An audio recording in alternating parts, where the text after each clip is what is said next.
Hello दोस्तों, good morning. स्वागत है एक बार फिर से आप सभी का एमजीटी एजुकेशन में। दोस्तों आज है 13 जुलाई। आज की वीडियो में हम लोग बात करेंगे 13 जुलाई 2023 के मोस्ट इंपॉर्टेंट करंट अफेयर के क्वेश्चंस के बारे में। आज की वीडियो बहुत ज़्यादा डिटेल में है, बहुत ज़्यादा डिटेल इन्फॉर्मेशन दी गई है, तो आप जरूर देखिएगा पूरा एंड तक, क्योंकि बीच बीच में भी कई सारे ऐसे इन्फॉर्मेशन आए हुए हैं जिनको आपको समझना जरूरी है और वहां से क्वेश्चन भी बनेंगे। तो वीडियो को लाइक और शेयर कर दीजिए। चैनल पर अगर नए आए हो चैनल को सब्सक्राइब करके बेल आइकन को प्रेस कर देना, जिससे आने वाली वीडियोज का नोटिफिकेशन आप तक पहुंचता रहे। तो चलिए कल का पहले क्विकली रिवीजन कर लेते हैं, उसके बाद आज की करंट अफेयर की तरफ बढ़ेंगे। अंतर्राष्ट्रीय मलाला दिवस मलाला यूसुफजई की याद में 12 जुलाई को मनाया जाता है। फोर्ब्स 2023 की 100 सबसे अमीर सेल्फ मेड वीमेंस की लिस्ट में भारतीय मूल की 4 महिलाएं शामिल हैं, जयश्री उल्लाल, इंदिरा नूई, नेहा नरखेड़े और नीरजा सेठी। भारत और अमेरिका ने मिलकर के ऑपरेशन ब्रॉडर स्वाड शुरू किया है। और एशिया ओलंपिक परिषद के एशियन ओलंपिक काउंसिल के अध्यक्ष बन गए हैं Sheikh Talal. Vajpayee the ascent of the Hindu right नाम से पुस्तक आई, अभिषेक चौधरी ने इसे लिखा है। और एकलव्य नाम से एक अग्रणी शैक्षणिक पहल शुरू किया है नेशनल लॉ यूनिवर्सिटी ने। गोल्डमैन सैक्स की रिपोर्ट के अनुसार भारत 2075 तक अमेरिका को पीछे छोड़ देगा। इकोनॉमी के मामले में भारत होगा सेकेंड लार्जेस्ट इकोनॉमी, टॉप पर चाइना रहेगा। और अभी हाल ही में हुई सर्वे के अनुसार भारत जो है ये डिजिटल व्यापार सुविधा देने के प्रयास में टॉप कंट्री बनी है। चाइना ने अपने स्वयं का कंप्यूटर ऑपरेटिंग सिस्टम लॉन्च किया है, नाम है ओपन क्लाइन 1.0।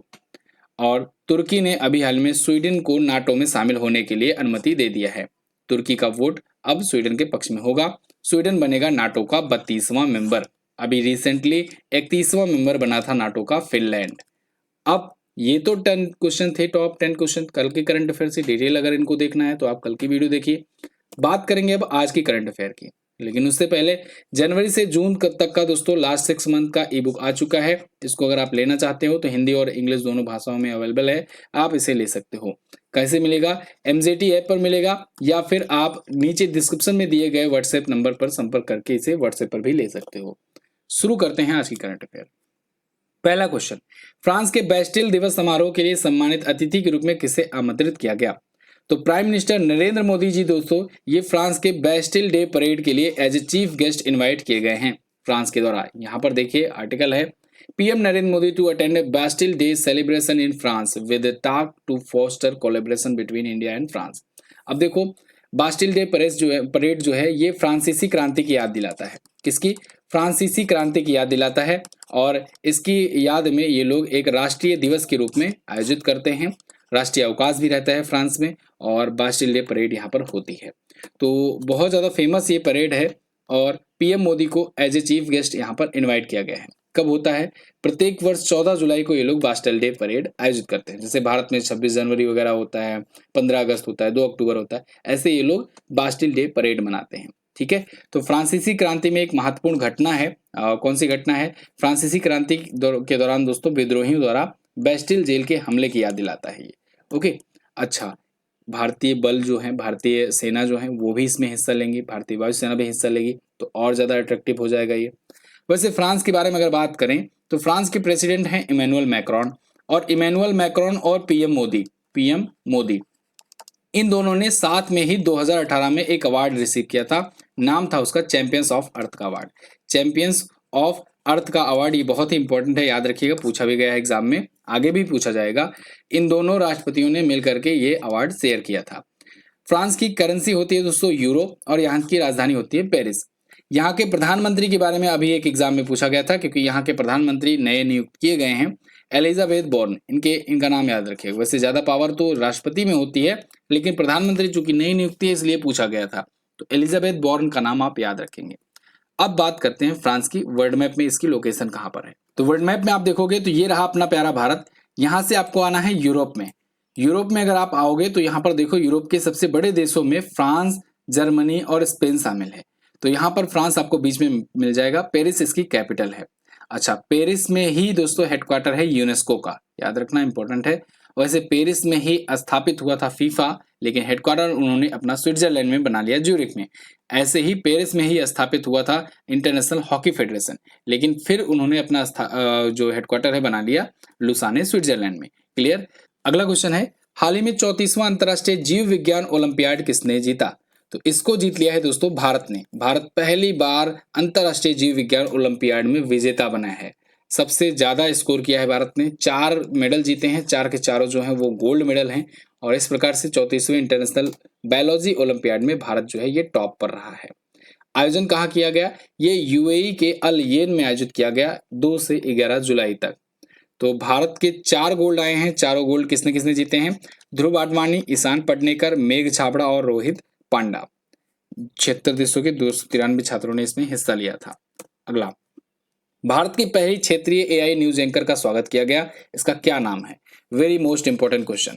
तो दोस्तों भारत की पहली अभी रीजनल एआई न्यूज एंकर जो हैं ये लॉन्च की गई हैं। किसके द्वारा? ओडिया टीवी के द्वारा। और इसका नाम है लीसा। यहाँ पर देखिए लीसा को, ये लीसा है और ओडिशा टेलीविजन के द्वारा या कहें ओडिया टीवी के द्वारा ये लॉन्च किया गया है। तो लीसा ये इंडिया की पहली एआई न्यूज प्रेजेंटर है। ये आर्टिफिशियल इंटेलिजेंस बेस्ड और मशीन लर्निंग एल्गोरिदम पर पूरा बनाई गई हैं। ठीक है, लीसा जो है। तो ओडिशा टीवी जो है एक समाचार स्टेशन है या कहेंगे न्यूज प्लेटफॉर्म है, न्यूज चैनल है, उसके द्वारा लॉन्च किया गया है। इससे ओडिया, अंग्रेजी और भी कई लैंग्वेज पता है लीसा को। तो ये ह्यूमनॉइड रोबोट है। अगर ह्यूमनॉइड रोबोट के बारे में पूछा जाए, दुनिया का पहला ह्यूमनॉइड रोबोट किसने लॉन्च किया था? तो यूएसए ने लॉन्च किया था सोफिया को। तो सोफिया ये दुनिया की पहली ह्यूमनॉइड रोबोट है। ह्यूमनॉइड मतलब जो ह्यूमन की तरह दिखे और रोबोट हो। ठीक है, तो यूएसए की हैंसन रोबोटिक्स ने इसे बनाया था। भारत में क्या इससे पहले आ चुके हैं? बिल्कुल। भारत में दोस्तों रोबोट एक सालों लॉन्च किया गया था, दिनेश कुमार पटेल ने बनाया था इसे, और ये एक मल्टी लैंग्वेज रोबोट था। ठीक है, तो ये सभी जो इंपॉर्टेंट क्वेश्चन है इनको याद रखिएगा। लीसा फिलहाल चर्चे में है, तो लीसा का नाम तो आप जरूर ही याद रखेंगे। अगला, 12 जुलाई 2023 को नाबार्ड ने अपना कौन-सा स्थापना दिवस मनाया? ये भी इंपॉर्टेंट है क्योंकि नाबार्ड बहुत ही इंपॉर्टेंट संस्था है भारत के लिए। तो नाबार्ड ने अभी हाल ही में 42वां अपना स्थापना दिवस मनाया 12 जुलाई को। 12 जुलाई को ही दोस्तों 1982 में नाबार्ड की स्थापना की गई थी और इसीलिए इसका ये 42वां स्थापना दिवस था। तो इस दिवस के अवसर पर अभी एक दोस्तों वर्चुअल एक प्रकार से कहें वेबिनार भी आयोजित किया गया। तो इस वेबिनार की अध्यक्षता किसने की थी? गृह मंत्री अमित शाह जी ने। इस बार की थीम रखी गई थी NABARD 42 year of rural transformation. दोस्तों ग्रामीण क्षेत्र के ट्रांसफॉर्मेशन के लिए बहुत ही उपयोगी ये संस्था है। National bank for agriculture and rural development, इसका फुल फॉर्म भी बहुत बार पूछा गया है। राष्ट्रीय कृषि और ग्रामीण विकास बैंक। इसकी स्थापना तो 1982 में हुई थी। हेडक्वार्टर नई दिल्ली में है और अध्यक्ष हैं साजी केवी। अध्यक्ष का नाम याद रखिएगा, ये भी बहुत ज्यादा पूछे जाते हैं। कुल मिलाकर के ये संस्था ही बहुत ज्यादा इंपॉर्टेंट है। अगला, वैसे कुछ ये प्रमुख दिवस हैं अभी तक जुलाई मंथ के, इनको आप रिवाइज कर लीजिए। आगे बढ़ते हैं हम लोग। रिश्वत विरोधी प्रबंधन प्रणाली सर्टिफिकेट प्राप्त करने वाला भारत का पहला पीएसयू कौन बना? तो ये बन गया है दोस्तों ONGC, oil and natural gas corporation. इसके द्वारा अभी हाल ही में इसको मिला है एक सर्टिफिकेट, और वो कैसा सर्टिफिकेट है? रिश्वत विरोधी प्रबंधन प्रणाली के लिए ये सर्टिफिकेट मिला है। यहाँ पर देखिए आर्टिकल है, ONGC become India's first PSU to get certified for anti-bribery management system। तो इसने एक ऐसा सिस्टम ऐसा बनाया है, अपना प्रबंधन ऐसा किया है जहां पर घूस विरोधी है, मतलब कि घूस नहीं लिया जाता है। तो फिलहाल ONGC का मतलब oil and natural gas corporation Bharat की एक महारत्न कंपनी है। महारत्न कंपनी है, ठीक है, पब्लिक सेक्टर अंडरटेकिंग है और टोटल भारत में 12 महारत्न कंपनियां हैं, उनमें से एक ये भी है। तो इसको ये सर्टिफिकेट दिया है यूएसए की सर्टिफिकेट बॉडी इंटरसेट ने। ठीक है, अच्छा 2005 में ऐसे ही ट्रांसपेरेंसी इंटरनेशनल के द्वारा इंटीग्रिटी पैक्ट को अपनाने वाला ये पहला ऑर्गेनाइजेशन या कहें पहला संगठन बना था ओएनजीसी, ये भी ध्यान रखिएगा। इसकी स्थापना 1956 में हुई थी, नई दिल्ली में हेडक्वार्टर है और इसके महानिदेशक हैं अरुण कुमार सिंह। अगला देखते हैं, तीसरी G20 CWC बैठक में किस कला ने गिनीज वर्ल्ड रिकॉर्ड बनाया? Very very most important question again.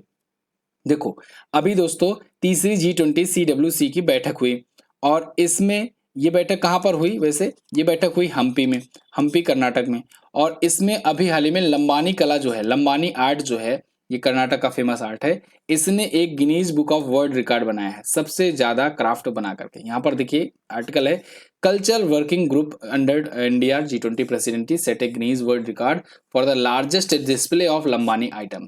तो सबसे ज्यादा मात्रा में डिस्प्ले किया गया लंबानी आर्ट्स का और इसके बाद इसने Guinness book of world record बना दिया है। तो तीसरा संस्कृति कार्य समूह का G20 बैठक कहां पर हुआ? हम्पी कर्नाटक में।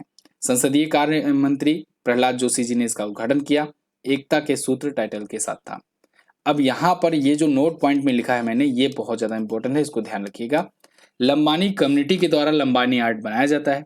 सीजीएल में पूछा जाता है कि बताओ ये किस प्रकार का आर्ट होता है, पेंटिंग होता है कि कढ़ाई होती है, बुनाई होती है, हस्तकला होती है, क्या होती है? तो आप बताएंगे कपड़े के टुकड़े पर की जाने वाली एक जटल ये कढ़ाई कला है, यानी कढ़ाई की जाती है, ठीक है, पेंटिंग नहीं है ये। दूसरी बात, इसे बंजारा कढ़ाई के नाम से भी जाना जाता है। और ऐसे ही संदूर लंबानी कढ़ाई जो है उसे 2010 में जीआई टैग भी मिल चुका है, ये भी इंपॉर्टेंट है। ओके, तो देखो जो नोट पॉइंट में लिखा गया है इसको याद रखिएगा, ये इंपॉर्टेंट है।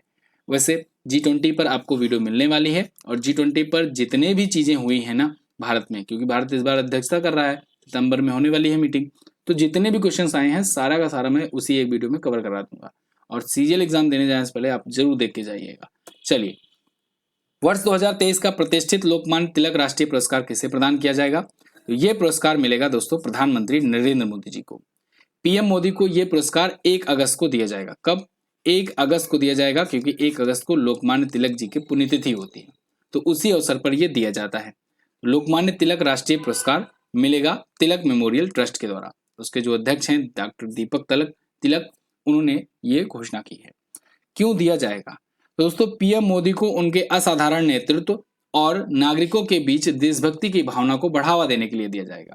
अच्छा, ये पुरस्कार के 41वें प्राप्त करता है। इनसे पहले 40 और व्यक्तियों को मिल चुका है, जिनमें जो भारत की पहली महिला प्रधानमंत्री थी इंदिरा गांधी जी, उनको मिल चुका है, अटल बिहारी वाजपेयी जी को मिल चुका है, मनमोहन सिंह जी को मिल चुका है, प्रणब मुखर्जी जी को मिल चुका है, नारायण मूर्ति, साइरस पूनावाला, और भी ऐसे 40 लोगों को मिल चुका है। तो 1 अगस्त को लोकमान्य तिलक जी की 103वीं पुण्यतिथि पर यह पुरस्कार दिया जाएगा। 1983 से इसकी शुरुआत हुई थी। 1 लाख रुपए का कैश प्राइज और एक स्मृति चिन्ह दिया जाता है। ओके, अच्छा एक और इम्पोर्टेंट बात आपके लिए, देखो मिशन सीजीएल चलाया जा रहा है। मिशन सीजीएल जो है 2023 चलाया जा रहा है। इसके तहत मैंने बहुत सारे वीडियोज आपको दिए हुए हैं टॉपिक बाय टॉपिक करके। आपका बेहतरीन ढंग से लास्ट टाइम में तैयारी करवाने का प्रयास किया गया है। तो आप इस प्लेलिस्ट में जो मिशन सीजीएल 2023 नाम से प्लेलिस्ट आपको दी गई है, उसमें जो भी वीडियोज आ रही हैं उनको सबको देख डालिए अगर आप सीजीएल का एग्जाम देने जा रहे हैं तो। अभी कल वीडियो अपलोड हुई है सूचकांक और रैंकिंग की। इसके अलावा कांग्रेस के महत्वपूर्ण अधिवेशन, ये 2 वीडियो तो मतलब आप जरूर ही देख कर जाना, चाहे कोई और वीडियो देखो चाहे ना देखो। ये 2 से तो समझो 4 नंबर आपका बनेगा ही बनेगा। वैसे सारी वीडियो आप जाकर के ये प्लेलिस्ट चेक करोगे ना, डिस्क्रिप्शन में लिंक है, तो सारी वीडियो इसमें एक से एक टॉपिक पर बनाई गई हैं जो आपको लास्ट टाइम पर देखना चाहिए। तो इसी वीडियो में मैं आपको G20 वाली भी वीडियो दूंगा इसी सीरीज में, ठीक है, उसको भी आप देख करके जाइएगा। फ्री में प्लेलिस्ट है, यूट्यूब पर ही अवेलेबल है। इतना फ्री कंटेंट अभी तक कभी भी किसी एग्जाम के लिए नहीं दिया गया था, लेकिन ये दिया जा रहा है इस बार सीजीएल के लिए, उसका फायदा उठाइए। अगला क्वेश्चन, विश्व तीरंदाजी युवा चैंपियनशिप 2023 में भारत ने कुल कितने मेडल जीते?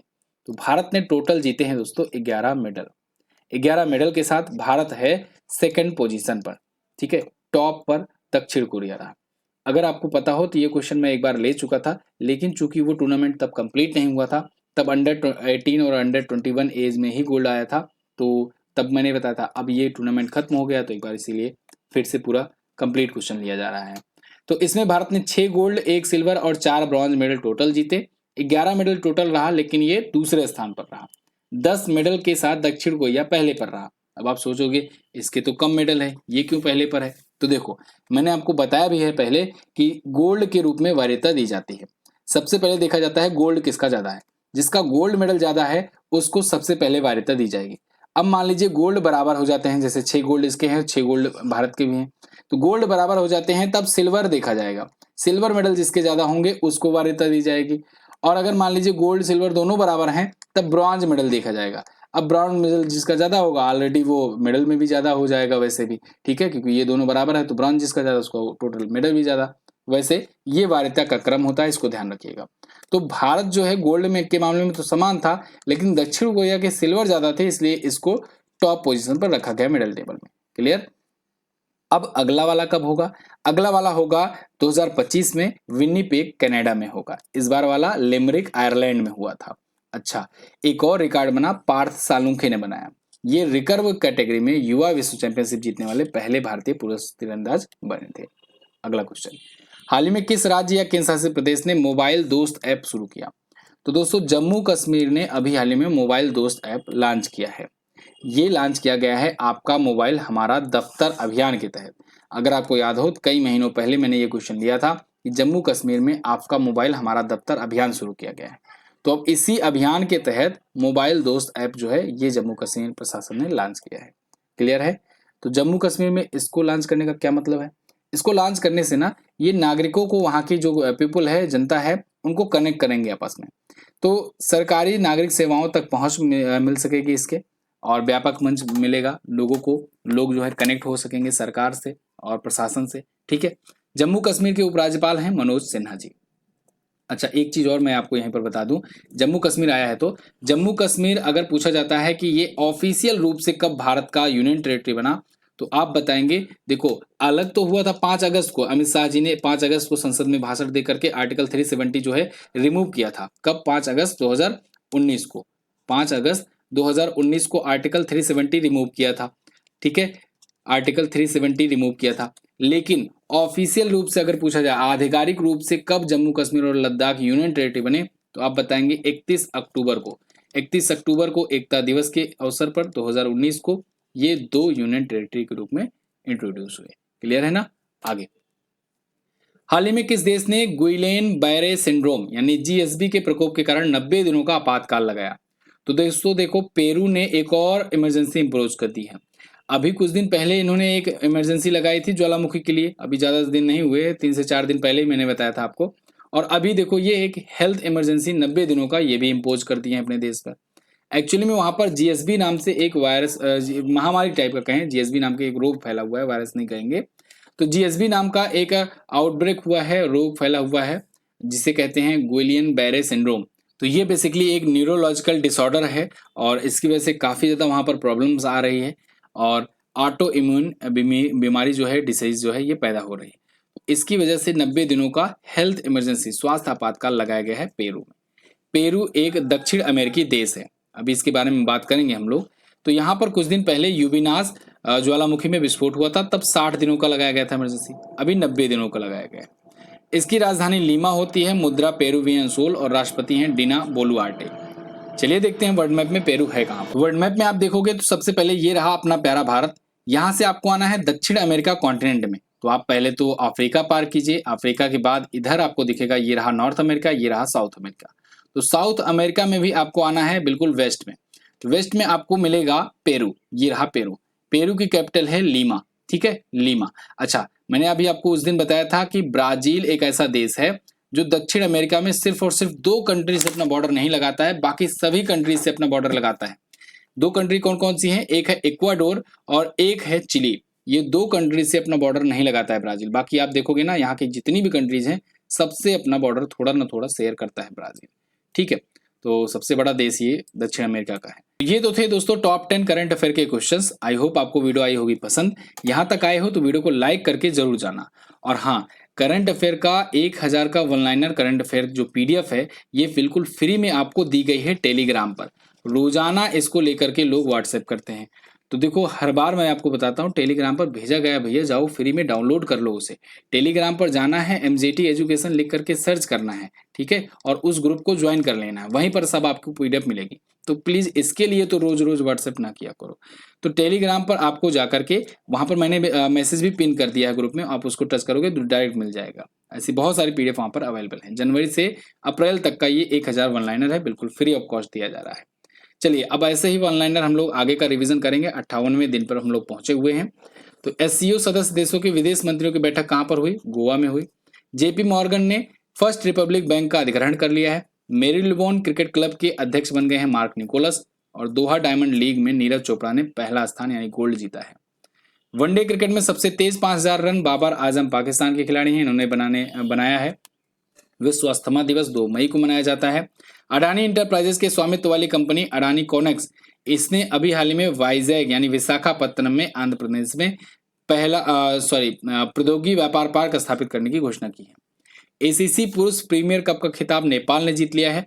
और ओलंपिक रजत पदक विजेता निजेल ओमोस डोपिंग के लिए 3 साल के लिए बैन हो गए हैं। ओलंपिक गोल्ड मेडलिस्ट और पूर्व विश्व चैंपियन टोरी बोवी का निधन हो गया, ये अमेरिका के खिलाड़ी थे। इसके अलावा 8 मई को वर्ल्ड रेड क्रॉस डे और विश्व थैलेसीमिया दिवस मनाया गया।